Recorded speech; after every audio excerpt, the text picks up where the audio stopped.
Hello everybody, welcome to my YouTube channel learning is fun. My name is Seema Agarwal. आज class 8 biology का chapter number 10 food production का part 3 हम लोग देखने वाले हैं। इसके पहले दो पार्ट में हमने डिस्कस किया किस तरीके से बैक्टीरिया का इस्तेमाल होता है फूड प्रोडक्शन में। नेक्स्ट पार्ट में हम लोगों ने डिस्कस किया फंगाई का क्या रोल है फूड प्रोडक्शन में। ईस्ट और मशरूम जो दो फंगाई होते हैं उसको हम फूड प्रोडक्शन में इस्तेमाल करते हैं, उसको हमने डिटेल में डिस्कस किया। आज के इस टॉपिक में हम लोग डिस्कस करने वाले हैं किस तरीके से हम प्लांट से फूड ऑब्टेन करते हैं, यानी कि एग्रीकल्चर का क्या रोल है फूड प्रोडक्शन में। तो चलिए आज का टॉपिक स्टार्ट करते हैं। आपको पता है कि ह्यूमन सिविलाइजेशन का जो बैकबोन है वो एग्रीकल्चर है ना। जितनी भी सिविलाइजेशन हुई है ह्यूमन की, उसमें जो मेन फूड प्रोडक्शन का जो तरीका होता है वो एग्रीकल्चर पर ही डिपेंडेंट होता है, यानी क्रॉप्स या प्लांट्स के थ्रू हम अपना फूड ऑब्टेन करते हैं। साथ साथ में खेती बाड़ी के साथ साथ जो एनिमल्स भी रेस करते हैं और उससे हम डेयरी प्रोडक्ट्स वगैरह पे डिपेंड होते हैं। या हमारा खेती बाड़ी का जो काम होता है उसमें भी एनिमल्स हेल्प करते हैं, जैसे बैल वगैरह होता है वो खेत को जोतने में काम करता है ना। तो इस तरीके से हम लोग एग्रीकल्चर में प्लांट्स को ग्रो करते हैं और फूड को प्रोक्योर करते हैं, साथ साथ में एनिमल्स को रेस करते हैं। तो एग्रीकल्चर की प्रॉपर डेफिनेशन क्या है? It can be defined as the science of growing plants and other crops as well as raising of animals for food and other requirements. तो एग्रीकल्चर प्लांट्स को उगाने का साइंस है, क्योंकि आप साइंटिफिक वे में प्लांट्स को या क्रॉप्स को ग्रो करते हो ताकि सफिशिएंट क्वांटिटी में आपका क्रॉप प्रोड्यूस हो सके। साथ साथ में आप एनिमल्स को रेज करते हो ताकि उनसे आप खाना ऑब्टेन कर सको, फूड ऑब्टेन कर सको, बाकी के रिक्वायरमेंट्स को फुलफिल कर सको। आपको पता है जो एग्रीकल्चर होता है वो एनवायरमेंटल डिपेंडेंट होता है और weather patterns and natural resources पर डिपेंड करता है। यानी कि अगर एनवायरमेंटल फैक्टर्स सुटेबल नहीं है तो एग्रीकल्चर करने में या खेती बाड़ी करने में बड़ी दिक्कतों का सामना करना पड़ता है। हर एक क्रॉप की अपनी एक रिक्वायरमेंट होता है, एक ऑप्टिमम टेम्परेचर उसको चाहिए पड़ता है, एक प्रॉपर सॉइल चाहिए पड़ती है, एक वाटर रिक्वायरमेंट होता है। अगर ये सब चीज़ें फुलफिल नहीं होती हैं तो इसका असर क्रॉप में देखने को मिलता है और फसल ख़राब हो जाती है।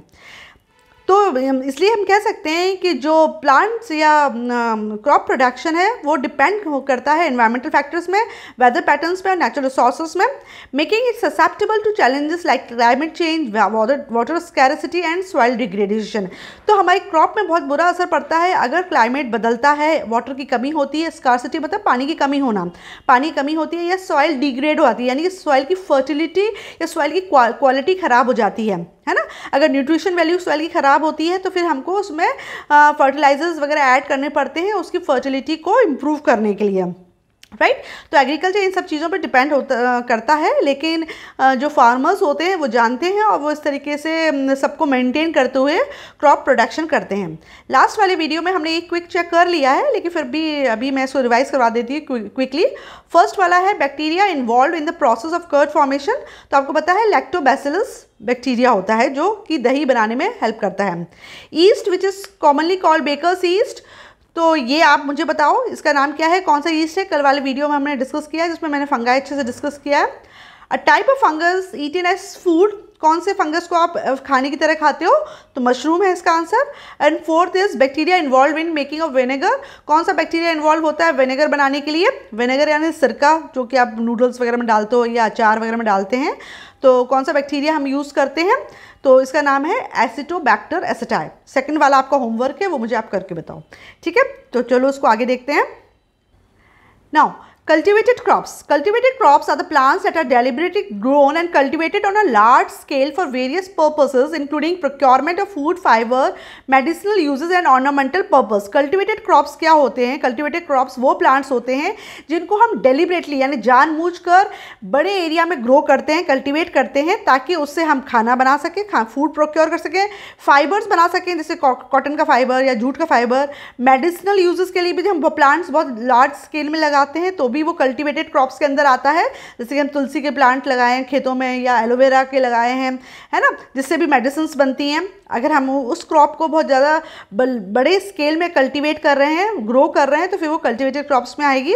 या ऑर्नामेंटल पर्पस के लिए कर रहे हैं, मतलब आपने रोज़ के गार्डन आपके या ट्यूलिप्स के या डालियाज़ के या मैरीगोल्ड के हैं जिसको ऑर्नामेंटल पर्पस के लिए इस्तेमाल किया जाता है मंदिरों में या घरों में या शादियों में। तो फिर जब आप इस तरीके के प्लांट्स को बहुत लार्ज स्केल में लगाते हो तो फिर वो कल्टीवेटेड क्रॉप्स की कैटेगरी में आता है। These crops undergo systematic cultivation practices such as sowing, watering, fertilizing and harvesting to ensure optimum growth and yield. जब हम क्रॉप्स लगाते हैं तो सिस्टमैटिक कल्टीवेशन प्रैक्टिस की जाती है, मतलब इनका समय होता है जब इनके बीजों को हम अपने खेतों में बोते हैं, उसको सोइंग कहते हैं। जब आप बीज खेत में डालते हो, है ना, ताकि इसे प्लांट ग्रो हो, उसको सोइंग कहते हैं। तो एक प्रॉपर समय होता है जब अलग अलग प्रकार के क्रॉप्स को सो किया जाता है। किसी के बीज हम गर्मियों में बोते हैं, किसी के सर्दियों में, किसी की बारिश के सीज़न में। तो आपको डिपेंड करता है कि आप कौन सा क्रॉप लगाने वाले हो और उसके लिए कौन सा बेस्ट सीज़न है सोइंग के लिए। फिर वाटरिंग, अलग अलग क्रॉप्स की वाटर की रिक्वायरमेंट अलग अलग होती है। किसी को थोड़ा पानी चाहिए होता है, किसी को काफ़ी चाहिए होता है, किसी को मीडियम लेवल में चाहिए होता है। तो उस हिसाब से हम अपनी क्रॉप को वाटर करते हैं ताकि अच्छे से फसल हो। समय समय में फर्टिलाइजर्स डालते हैं सॉइल की फर्टिलिटी को इम्प्रूव करने के लिए, ताकि हेल्दी प्लांट ग्रो हो। और जब वो फसल हमारी तैयार होती है तो उसको काटते हैं, यानी कि हार्वेस्ट करते हैं। इससे जब हम ये पूरा सिस्टमैटिक पैटर्न इस्तेमाल करते हैं सोइंग, वाटर, फर्टिलाइजिंग और हार्वेस्टिंग का, तो हमको अपनी एक अच्छी फसल मिलती है लास्ट में। To ensure optimum growth and yield.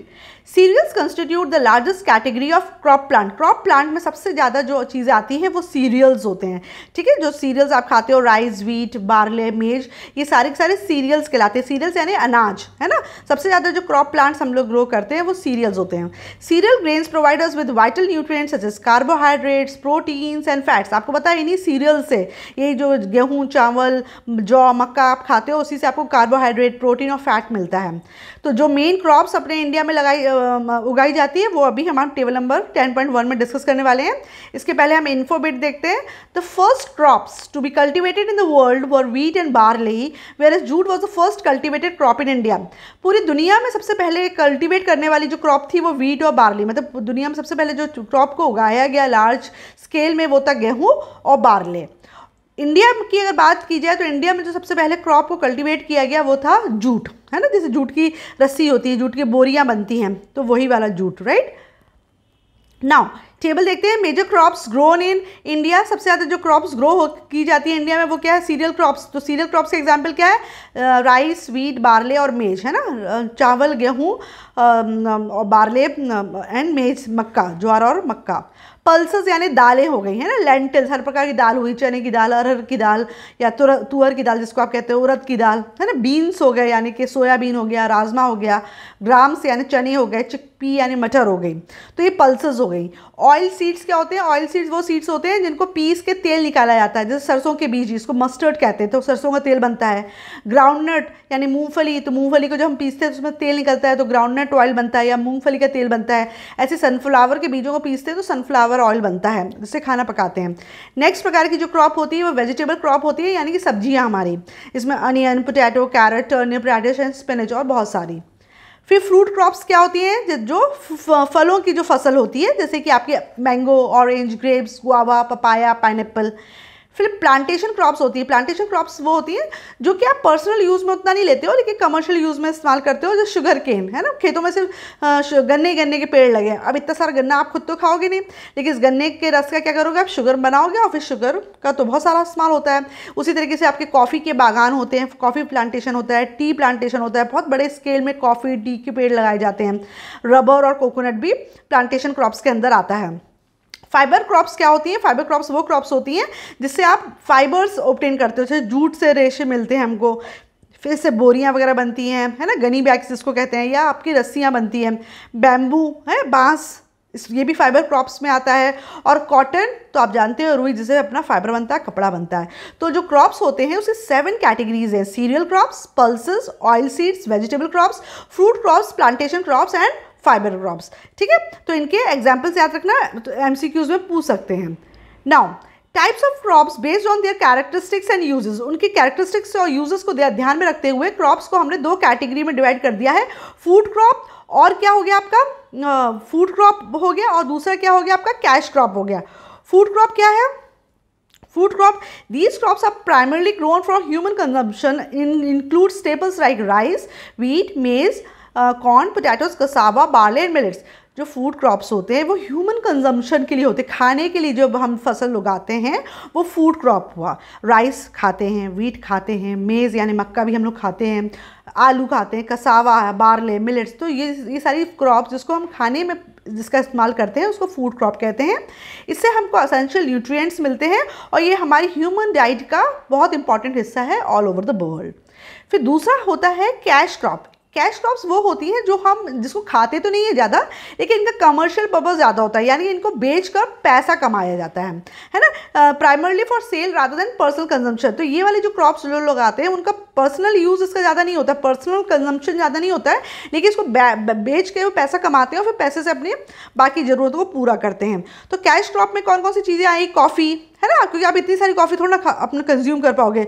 तो जो कॉफ़ी के बागान इनके होते हैं या प्लांटेशन होते हैं वो क्या करते हैं, कॉफ़ी उगाते हैं, उसको प्रोसेस करते हैं, फिर मार्केट में बेच देते हैं, फिर जो पैसा मिलता है उससे वो अपनी बाकी की नीड्स को फुलफिल करते हैं। तो चूंकि इससे कैश जनरेट हुआ ना, इसलिए इसको कैश क्रॉप कहते हैं। तो coffee, tea, cocoa, sugarcane, cotton, tobacco and rubber, ये सारी की सारी कैश क्रॉप्स हैं। हाँ, कोकोआ जिससे आपका चॉकलेट वगैरह बनता है। These crops often contribute significantly to a country's economy through export trade. अच्छा, ये इन क्रॉप्स को एक्सपोर्ट भी किया जाता है और ये हमको हमारी कंट्री की इकोनॉमी में काफ़ी ज़्यादा कंट्रीब्यूशन होता है क्योंकि ये कैश जनरेट करता है। Right now, types of crops based on the season in which they are grown. अब अभी तो हमने रिक्वायरमेंट के हिसाब से क्रॉप्स को क्लासीफाई किया कि उनके कैरेक्टरिस्टिक्स क्या है, यूजेस। अगर कैरेक्टरिस्टिक्स और यूजेस के हिसाब से पूछा जाए तो दो प्रकार के क्रॉप्स हैं, फूड क्रॉप और कैश क्रॉप। लेकिन अगर वो किस सीज़न में उनको ग्रो करते हैं, अगर इसके हिसाब से देखा जाए तो क्रॉप्स आपके दो प्रकार के होते हैं, एक होता है खरीफ क्रॉप और दूसरा क्या होता है आपका रबी क्रॉप्स। जो खरीफ क्रॉप होता है वो क्या होता है, इंपॉर्टेंट है, सो याद रखना। जो खरीफ क्रॉप होता है इसको हम रेनी सीजन में सो करते हैं। सोन मतलब इसके बीज जो हम लगाते हैं खेतों में वो बारिश के मौसम में लगाते हैं। कौन सा महीना रहता है, जून जुलाई में इसके बीज लगाए जाते हैं। राइट, और जब ये फसल तैयार हो जाती है तो फसल को काटते कब है, ऑटम सीजन में, मतलब करीब 2-3 महीने में ये आपका तैयार हो जाता है, यानी कि सितंबर अक्टूबर तक आपकी फसल तैयार हो जाती है। मतलब जो खरीफ क्रॉप्स होते हैं उनको बीज को खेतों में लगाया जाता है बारिश के मौसम में, यानी कि टिपिकली जून जुलाई के महीने में। आपकी फसल तैयार हो जाती है ऑटम सीजन में, यानी कि सितंबर अक्टूबर में। तब आप इसको फसल को काट के आप मार्केट में बेचते हो और पैसा कमाते हो, और जितना चीज़ आपके घरेलू यूज़ के लिए रखनी है तो वो आप घरेलू यूज़ के लिए रख लेते हो।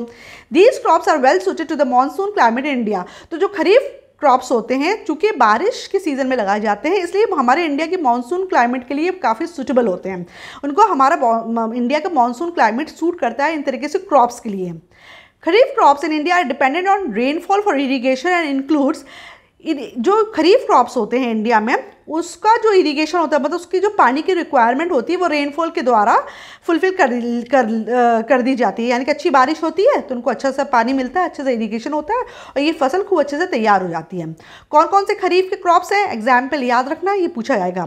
तो राइस एक खरीफ क्रॉप है जिसको हम रेनी सीजन में लगाते हैं और आप सितंबर अक्टूबर यानी ऑटम सीजन में इसकी हार्वेस्टिंग करते हो। राइस के अलावा मेज़ यानी कि मक्का, मिलेट्स, कॉटन, सोयाबीन, ग्राउंडनट और शुगर केन, ये सारे एग्जाम्पल आपके खरीफ क्रॉप के। ये एग्जाम्पल ज़रूर याद रखना, पूछते हैं। These crops require warm temperature and N adequate amount of moisture for optimal growth. इस प्रकार के खरीफ क्रॉप्स को लगाने के लिए गर्म टेम्परेचर चाहिए होता है, वार्म टेम्परेचर, बहुत हॉट नहीं चाहिए होता लेकिन वार्म चाहिए होता है, और सफिशिएंट अमाउंट ऑफ मॉइस्चर चाहिए होता है, यानी कि ह्यूमिड वेदर इसके लिए सूटेबल है, इसलिए ये रेनी सीजन में ही इनको लगाया जाता है। For example, rice requires a temperature of 16 to 20 degree Celsius. जैसे आपका जो राइस है, चावल, धान जो की जो फसल होती है, चावल की जो फसल होती है, उसको लगाने के लिए 16 से 20 डिग्री सेल्सियस का टेम्परेचर चाहिए होता है। The growing season and 18 degree Celsius to 32 degree Celsius in the harvesting time. जब ग्रो कर रहा है तब 16 से 20 तक इसका टेम्परेचर होना चाहिए, और जब इसकी फसल तैयार होती है और काटने के लिए तैयार होती है तब टेम्परेचर 18 से 32 डिग्री सेल्सियस चाहिए होता है। और राइस को करीब 150 से लेकर 200 सेंटीमीटर तक की फ्लडेड फील्ड चाहिए होती है, यानी कि इसके खेतों में पूरा पानी भर दिया जाता है। कभी देखना आप यूट्यूब में आपको दिखाएंगे किस तरीके से चावल की खेती होती है, उसमें पूरा जो खेत होता है पानी में डूबा रहता है। राइट, अब रबी क्रॉप्स क्या होते हैं? जो रबी क्रॉप्स होते हैं वो विंटर सीजन में इनके बीज सो किए जाते हैं। खेतों में इनके बीज विंटर सीजन में लगाए जाते हैं। स्पेशली जो मंथ होता है वो अक्टूबर से दिसंबर के बीच में इनके बीजों को खेतों में लगाया जाता है। फिर ये फसल तैयार हो जाती है स्प्रिंग में, यानी कि फरवरी से लेकर अप्रैल के बीच में इसको हार्वेस्ट किया जाता है, यानी कि इसकी फसल तैयार हो जाती है, इसको काटा जाता है। जो रबी क्रॉप्स होते हैं वो लार्जली इरिगेशन पर डिपेंड करते हैं, क्योंकि इस मौसम में तो बारिश होती नहीं है, तो पानी के लिए आपको इरिगेशन करना पड़ता है, यानी कि नदी, नहर वगैरह से पानी इनके खेतों में डाला जाता है। ये they benefit from cooler temperature and lesser humidity. इन जो रबी क्रॉप्स होती है इसको ठंडा मौसम चाहिए होता है और ह्यूमिडिटी भी कम चाहिए होती है, इसलिए विंटर सीजन के लिए ये अप्रोप्रिएट रहती हैं। For example wheat requires a temperature of 10 to 15 degree Celsius in the growing season and 21 to 26 degree Celsius in the harvesting time. जैसे गेहूं की फसल के लिए जो ऑप्टिमम टेम्परेचर है वो 10 से 15 डिग्री सेल्सियस है जब हम बीज बोते हैं गेहूं के, और काटते हैं जब फसल तब टेम्परेचर चाहिए होता है 21 से 26 डिग्री सेल्सियस तक, और इसको करीब 50 से 100 सेंटीमीटर की रेनफॉल की ज़रूरत पड़ती है। ठीक है। Common rabi crops in India include wheat, barley, oats, mustard, peas, chickpeas जिसको ग्राम भी बोलते हैं, और लिनसीड। ठीक है ना। जो आपकी मेन आपकी जो खरीफ क्रॉप्स हैं, मेन आपकी रबी क्रॉप्स हैं वो हैं गेहूं यानी व्हीट, बार्ले यानी जौ, ओट्स, मस्टर्ड, पीस, चिक पीस एंड लिनसीड। ये मेन आपके रबी क्रॉप्स है। आप इन दोनों क्रॉप्स को पूछे, ये खरीफ क्रॉप्स और रबी क्रॉप्स में क्वेश्चन ज़रूर आता है। आप इसका सोइंग सीजन, हार्वेस्टिंग टाइम दोनों याद रखो और इनके एग्जाम्पल याद रखो कि कौन कौन सी क्रॉप्स खरीफ में आती है, कौन कौन सी क्रॉप्स रबी में आती हैं। Rabi crops are essential for ensuring food security during this winter season. तो विंटर सीजन में खाने की कमी ना हो, इसलिए ये वाली जो क्रॉप्स होती हैं ये इस चीज़ को इंश्योर करती हैं। ठीक है। Now, learning beyond. Based on the time taken to complete their life cycle, crops can be differentiated into 3 categories. अच्छा, कौन कौन सी क्रॉप्स को अपने लाइफ साइकिल कंप्लीट करने में कितने साल लगते हैं, उसके हिसाब से भी 3 कैटेगरीज होती हैं क्रॉप्स की। एक होती है एनुअल क्रॉप, जिसकी जो लाइफ साइकिल होती है वो 1 साल में कंप्लीट होती है, 1 ईयर में, इसको एनुअल क्रॉप्स कहते हैं। जो बाइनियल क्रॉप होती है इसकी लाइफ साइकिल को कंप्लीट करने में 2 ईयर्स लगते हैं, और जो पेरिनियल क्रॉप्स होती है उसकी लाइफ साइकिल को कंप्लीट करने के लिए बहुत सारे साल लग जाते हैं। ठीक है ना। तो वो क्रॉप्स जिसकी लाइफ साइकिल मतलब 1 साल का ही जो पौधा होता है, मतलब 1 साल में ही उगेगा और 1 साल में ही मर जाएगा, तो वो क्रॉप्स कहलाती है एनुअल। बाइनियल क्या होती है, जिनको लाइफ साइकिल कंप्लीट करने के लिए 2 साल लगता है। बाई मतलब होता है 2, है ना। तो 2 साल लगते हैं, मतलब करीब 2 साल में वो पूरी क्रॉप तैयार हो जाएगी और फिर दूसरे साल तक वो ख़त्म हो जाएगा। और पेरिनियल क्रॉप्स वो होते हैं जिसको पूरे लाइफ साइकिल कंप्लीट करने में कई सारे साल लग जाते हैं, जैसे अपना मैंगो हुआ, है ना, आपके और भी बहुत सारे जो वो होते हैं फसलें, वो आपकी पेरिनियल होती हैं। जामुन आम का पेड़ हुआ, मैंगो का पेड़ हुआ, है ना। ये थोड़ी ना होता है हमने आज आम का पेड़ लगाया और आज ही उसमें मतलब 1 ही साल के अंदर उसमें आम आने लगेंगे। आम का पेड़ को तैयार होने में करीब 4-5 साल लग जाते हैं, तब जाके उसमें आम का फल आता है। तो फिर वो किसकी कैटेगरी में आ गया, वो पेरिनियल की कैटेगरी में आ गया। ठीक है। अब नेक्स्ट टॉपिक है हॉर्टिकल्चर। हॉर्टिकल्चर क्या होता है? Horticulture is a branch of agriculture which deals with the art of cultivating plants for food, ornamental purposes and enhancing the environment. Horticulture agriculture की ही ब्रांच है जिसमें हम तरीका सीखते हैं किस तरीके से प्लांट्स को कल्टीवेट किया जाए ताकि वो उससे फूड प्रोड्यूस हो सके, साथ साथ में ऑर्नामेंटल पर्पस यानी सजाने के रूप में भी इस्तेमाल कर सकें, और हम अपने एनवायरनमेंट को इन्हांस कर सकें। आपको पता है ना, एनवायरनमेंट को ब्यूटिफाई करने के लिए हम बहुत सारे ऑर्नामेंटल प्लांट्स लगाते हैं। ठीक है। अपने जो बाहर गुलमोहर के पेड़ वगैरह लगे रहते हैं, या हम लोग अपने गार्डन में डालियाज लगाते हैं, या मैरीगोल्ड्स लगाते हैं, या रोज़ लगाते हैं, क्यों? ब्यूटिफिकेशन के लिए लगाते हैं ना। तो ये सारे प्लांट्स किसके अंदर आ जाते हैं? हॉर्टिकल्चर के अंदर आते हैं। तो हॉर्टिकल्चर एक एग्रीकल्चर के ही ब्रांच है जिसमें हम प्लांट्स को कल्टीवेट करते हैं, फूड के लिए तो करते ही हैं, साथ साथ में ऑर्नामेंटल पर्पस और एनवायरनमेंट को इन्हांस करने के लिए हम ज़्यादा इसका इस्तेमाल करते हैं। It encompasses the production of fruits. इसमें आपके सारे फल वाले पौधे आ जाएंगे, सारी सब्जियों यानी वेजिटेबल्स वाले आ जाएंगे, फ्लावर्स वाले आ जाएंगे, और लैंडस्केप प्लांट्स आ जाएंगे। ठीक है। जो हम बड़े बड़े एरिया में लगा देते हैं जिससे सुंदर लगती जगह। It includes aesthetics to create sustainable and visually appealing plant based system. तो इस तरीके से लगाया जाता है इन प्लांट्स को ताकि किसी भी जगह को एस्थेटिकली सुंदर बना दें, देखने में सुंदर लगते हैं ना। तो हम अपने ब्यूटिफिकेशन के लिए जो अपने गार्डन्स में या अपने शहरों में जो प्लांट लगाते है सरकार, उसकी ब्यूटिफिकेशन के लिए वो सारे प्लांट्स फिर हॉर्टिकल्चर में आ गए। तो आप देख लो हॉर्टिकल्चर में आपके फ्रूट्स भी आ गए, मतलब फलों के जो फलों के पेड़ हैं, आपके वेजिटेबल्स भी आ गए, आपके ऑर्नामेंटल प्लांट्स यानी कि रोज़, ट्यूलिप, मैरीगोल्ड वगैरह भी आ गए, और आपके मतलब फ्लावरिंग प्लांट्स जो होते हैं, और आपके लैंडस्केप प्लांट्स भी आ गए जो बड़े बड़े एरियाज़ में आप लगाते हो। Right. Now decorative plants and flowers, नाम से पता चल रहा है डेकोरेटिव प्लांट्स और फ्लावर्स क्या होते हैं। जो decorative plants and flowers in horticulture refers to plant species that are primarily cultivated for the aesthetic value, है ना। डेकोरेटिव प्लांट्स वो प्लांट्स होते हैं, वो प्लांट्स और फ्लावर्स होते हैं जो जिनको सुंदरता के लिए लगाया जाता है, ताकि गार्डन्स की विजुअल अपील को बढ़ाया जा सके, लैंडस्केप ज़्यादा सुंदर लगे और हमारे घर के अंदर की स्पेसेस को भी ब्यूटिफाई कर सके। तो जो प्लांट्स और फ्लावर्स को हम ब्यूटिफिकेशन के लिए लगाते हैं वो डेकोरेटिव प्लांट्स और फ्लावर्स कहलाएंगे। जैसे हमने घर के अंदर क्रोटन लगाते हैं, मनी प्लांट लगाते हैं, रोज़ लगाते हैं, ट्यूलिप लगाते हैं अपने गार्डन्स में, या फिर मैरीगोल्ड लगाते हैं, तो क्या इससे हमारा गार्डन सुंदर लगता है। या गुलमोहर का पेड़ लगाएंगे ताकि गार्डन सुंदर लगे, तो फिर ये क्या कहलाएंगे, डेकोरेटिव प्लांट्स और flowers. These plants are selected and overall these plants are selected and arranged for their attractive foliage। इनकी या तो पत्तियाँ बहुत सुंदर होती हैं इसलिए इनको इन प्लांट्स को लगाया जाता है, जैसे क्रोटन हुआ, फर्न्स वगैरह हुए, या कलरफुल ब्लूम्स आते हैं, मतलब बहुत रंग बिरंगे फूल आते हैं जैसे बोगेनवेलिया वगैरह में, या टेक्सचर यूनिक टेक्सचर्स होते हैं जैसे कि आपका रबर प्लांट हुआ, या ओवरऑल ऑर्नामेंटल कैरेक्टरिस्टिक होते हैं, मतलब किसी ना किसी प्रकार से या तो खुशबू बहुत अच्छी आ रही है या बड़े सुंदर फ्लावर्स होते हैं, उसके लिए आप इन प्लांट्स को लगाते हो।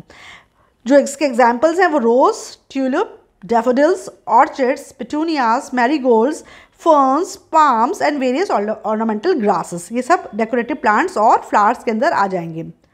अब कौन से प्लांट्स हुए, फ्रूट्स एंड वेजिटेबल्स। नाम से पता चल रहा है फ्रूट्स एंड वेजिटेबल्स वाले पौधे कौन से हुए, जिससे हम या तो फल या सब्जियों के पौधे, ठीक है। In horticulture, fruits and vegetables are categorized based on the botanical structure and part of the plant they originate from।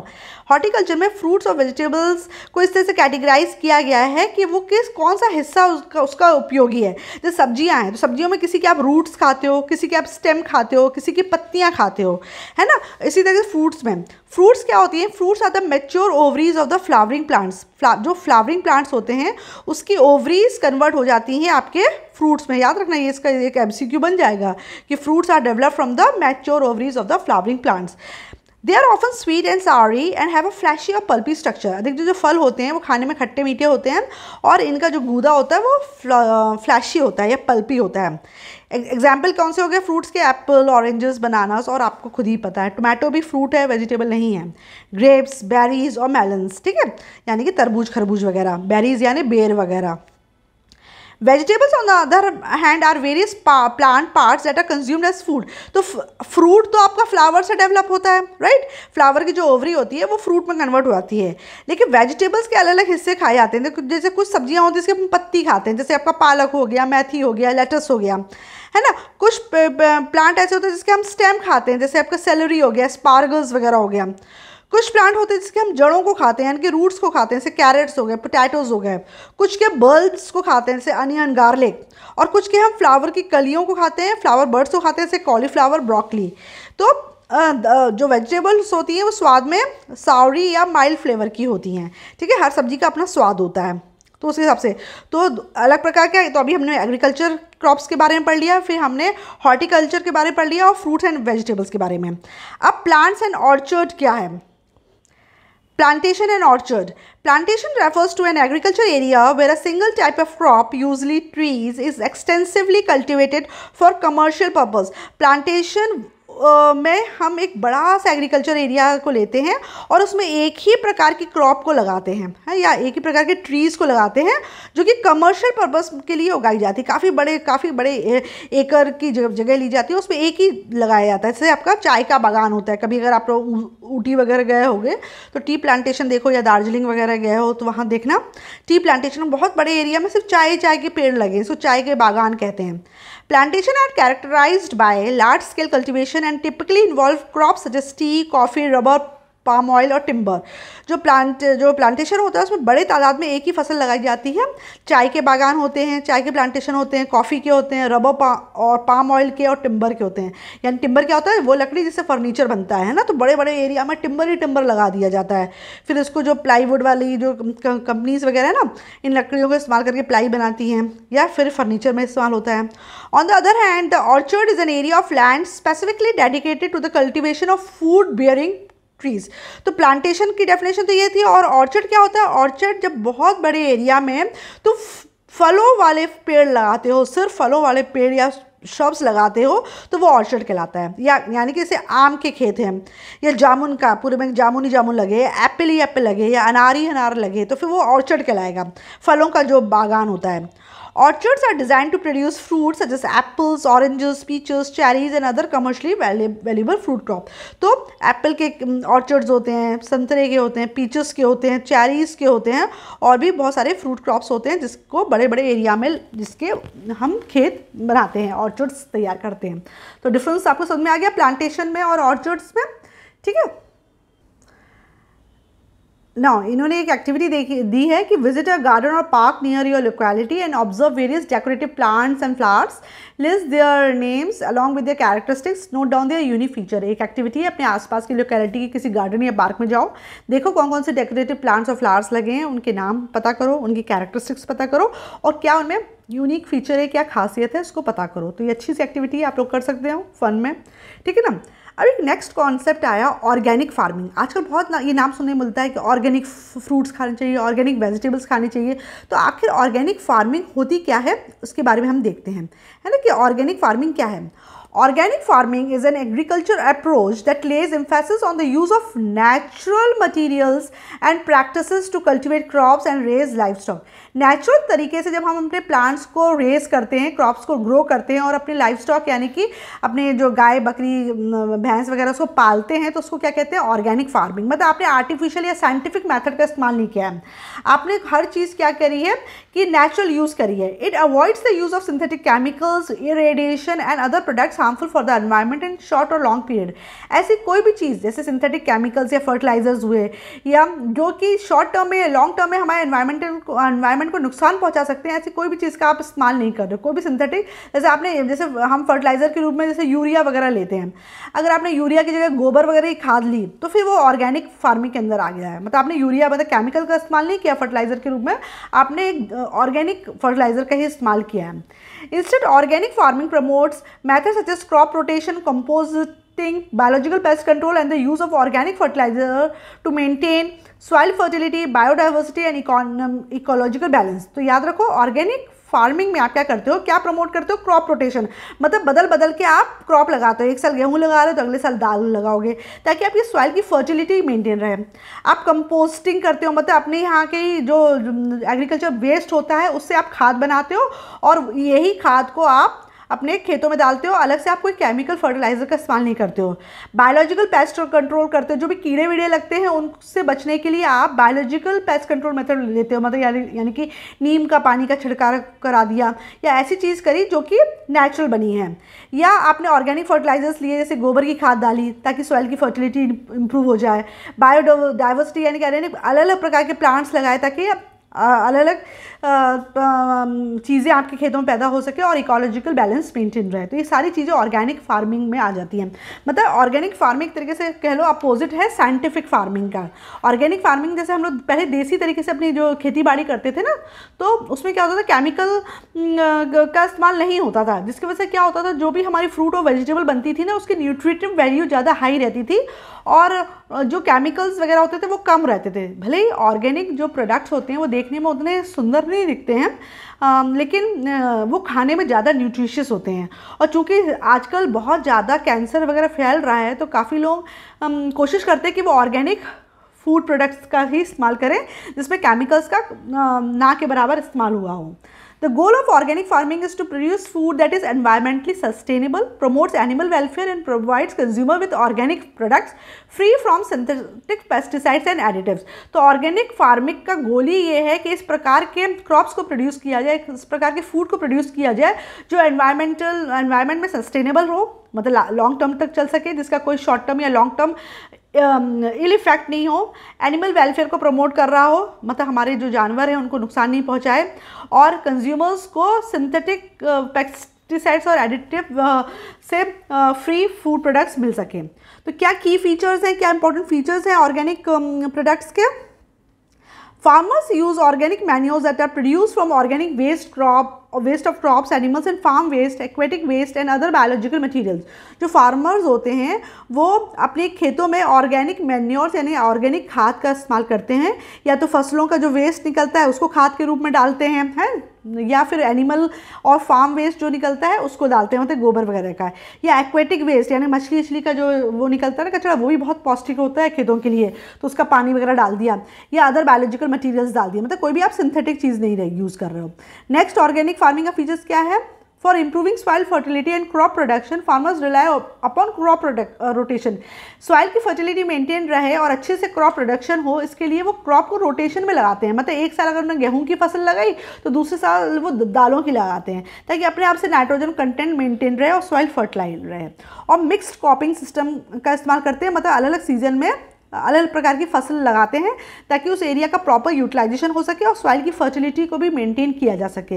हर साल वो एक ही फसल नहीं लगाते रहते हैं, क्योंकि अगर एक ही फसल लगाते रहते हैं ना तो फिर क्या होता है, उस सॉइल से, जैसे कोई भी पर्टिकुलर फसल है, क्रॉप है, उसके लिए एक न्यूट्रिएंट अगर इंपॉर्टेंट है, अगर हर साल अगर आप वही क्रॉप लगाते रहोगे तो वो पौधा, वो प्लांट क्या करेगा, सॉइल से वो वाला न्यूट्रिएंट पूरा कंज्यूम कर लेगा और सॉइल में फिर उस पर्टिकुलर न्यूट्रिएंट की डेफिशिएंसी हो जाएगी। तो इस तरीके से क्रॉप को रोटेट किया जाता है कि अगर एक प्लांट, एक क्रॉप उस न्यूट्रिएंट को यूज़ कर रहा है तो दूसरा वाला क्रॉप को जब लगाओगे तो वो रिप्लेनिश करेगा। जैसे स्पेशली हम नाइट्रोजन के केस में हम लोग कहते हैं, जैसे वीट है, वीट को नाइट्रोजन की बहुत रिक्वायरमेंट होती है, तो जो वीट जब खेतों में लगाते हैं तो सॉइल से वो नाइट्रोजन को एब्जॉर्ब करता है। लेकिन जब वीट का जब कटाई वटाई हो जाती है, हार्वेस्ट हो जाता है, तो उसके बाद जो होते हैं ना, जो किसान होते हैं वो उसी जगह पर दाल लगाते हैं। और दालों की फसलों की क्या क्वालिटी होती है कि दाल की फसल उल्टी सॉइल में नाइट्रोजन छोड़ देती है, मतलब वीट तो नाइट्रोजन ले रहा है जबकि जो दालें होती हैं वो नाइट्रोजन देता है, जिसकी वजह से फिर से सॉइल की फर्टिलिटी बढ़ जाती है। और इस तरीके से आप लंबे समय तक अपने उस जमीन के टुकड़े को इस्तेमाल कर सकते हो।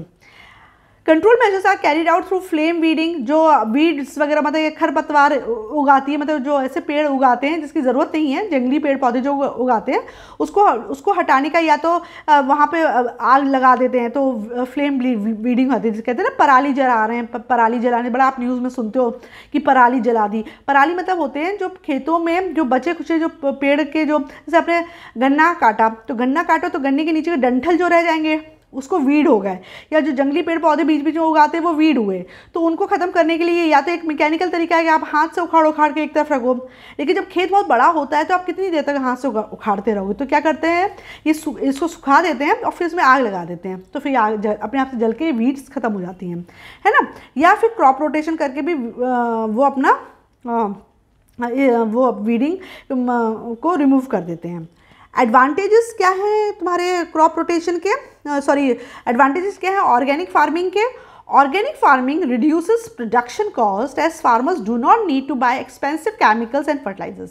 सबसे ज़्यादा तो बेनिफिट ऑर्गेनिक फार्मिंग का ये होता है कि जो आपका फार्मर होता है उसको कोई खर्चा नहीं करना पड़ता है महंगे केमिकल्स और फर्टिलाइजर्स खरीदने में, जिसकी वजह से उसका पैसा या प्रोडक्शन कॉस्ट होता है वो बहुत रिड्यूस हो जाता है, ज़्यादा खर्चा नहीं आता है। In long term production organic farming protects the environment as waste produce are recycle. और लंबे समय में क्या होता है कि जो ऑर्गेनिक फार्मिंग के जितने भी ऑर्गेनिक फार्मिंग एनवायरनमेंट को प्रोटेक्ट करता है किसी भी प्रकार के पॉल्यूशन से, क्योंकि जो भी इसमें वेस्ट प्रोडक्ट बनता है वो सबका सब रिसाइकिल किया जा सकता है, यानी कि सारी की सारी चीज़ें एनवायरनमेंट फ्रेंडली होती हैं और एनवायरनमेंट में कोई भी पॉल्यूशन क्रिएट नहीं होता है ऑर्गेनिक फार्मिंग की वजह से। It helps in maintaining the fertility of the soil, और जैसे मैंने बताया क्रॉप रोटेशन के द्वारा ऑर्गेनिक फार्मिंग से सॉइल की फर्टिलिटी को मेंटेन किया जाता है।